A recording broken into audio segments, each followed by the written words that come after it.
Cine e bogat?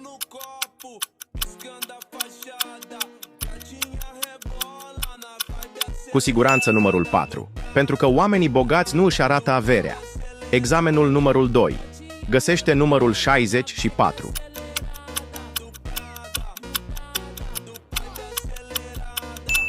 Dacă ai răspuns corect la primele două întrebări, apasă de 2 ori pe ecran ca să-ți confirmi răspunsul. Examenul numărul 3. Ține apăsat pe butonul de comentarii și alege un emoji unic.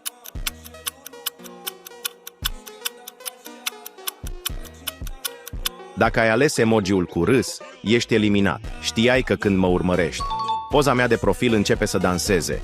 Examenul numărul 4. Care este prima aplicație care îți apare când apeși pe Share? Apoi mai multe.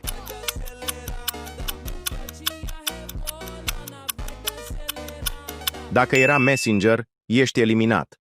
Dacă ai ajuns până aici, salvează acest videoclip. Examenul final, doar 5% pot să răspundă corect.